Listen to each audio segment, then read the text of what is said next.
Député Judor-Lesage, rapidement. Oui. Qu'est-ce qui va se passer au Québec si on n'interdit pas les signes religieux, concrètement, là? Qu'est-ce qui va se passer au Québec? Qu'est-ce qu'on peut craindre?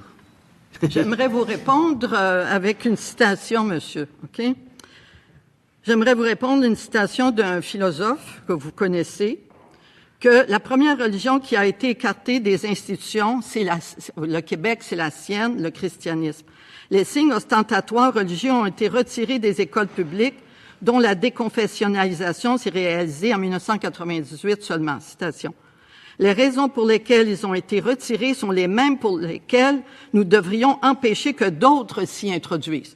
L'auteur, c'est un certain Solzhenitsyn. Je peux intervenir? Mais je veux savoir, vous, qu'est-ce que vous pensez?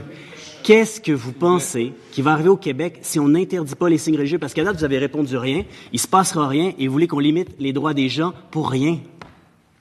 Voici ce que Solzhenitsyn répond à Solzhenitsyn.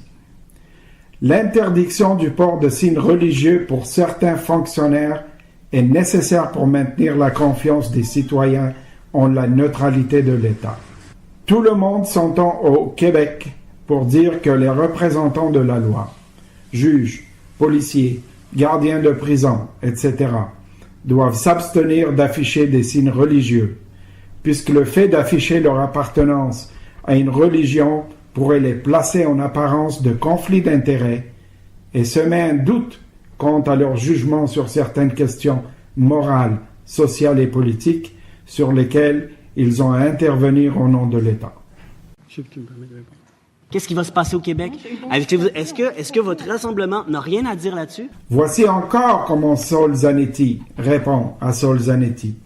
Contrairement à ce que suggérait le rapport Bouchard-Taylor, les enseignants de l'école publique devraient aussi s'abstenir de porter des signes religieux. En effet, l'école est un lieu d'éducation ouvert où toutes les questions doivent pouvoir être posées et toutes les idées soumises à la critique. Nous avons sur ce point fait un pas en avant. Il serait dommage de reculer maintenant. Le rôle de l'enseignant est de créer un environnement propice à la liberté de penser. Comment peut-il être crédible dans ce rôle s'il affiche son appartenance à une religion? Et voici ce que dit Régine Laurent. Si un député peut renier ses valeurs et ses convictions pour aller en politique, alors tout le monde, pendant ses heures de travail au gouvernement, peut laisser de côté ses signes religieux. Qu'en est-il des principes sur la laïcité de Québec solidaire lors de sa fondation en 2006? Et je cite, « Notre parti prône, enfin, la laïcité complète de l'État et des services publics, du système judiciaire et du système d'éducation. » 2 étapes ont été prévues par Québec solidaire pour préparer le Conseil national de mars 2019 devant préciser sa position sur la laïcité de l'État. Première étape. Le 9 février 2019, Québec solidaire organise une journée de réflexion préparatoire. Et combien de panélistes défendaient le principe de la laïcité complète de l'État tel qu'adopté à la fondation de Québec solidaire en 2006? Aucun. Mais uniquement des opposants au principe fondateur de la laïcité complète de l'État, tel Charles Taylor. Deuxième étape.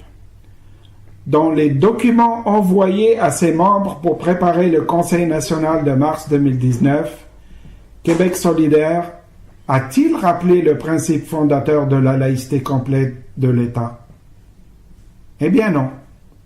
Québec solidaire a préféré rappeler non pas son principe sur la laïcité, mais son principe sur la lutte au racisme. Lutter contre le racisme et l'intolérance, c'est très bien. Mais on ne doit pas se servir de la lutte au racisme pour faire dévier le débat sur la laïcité. En résumé, préparer le Conseil national de Québec solidaire de mars 2019, une manœuvre réussie pour fabriquer le consentement des membres.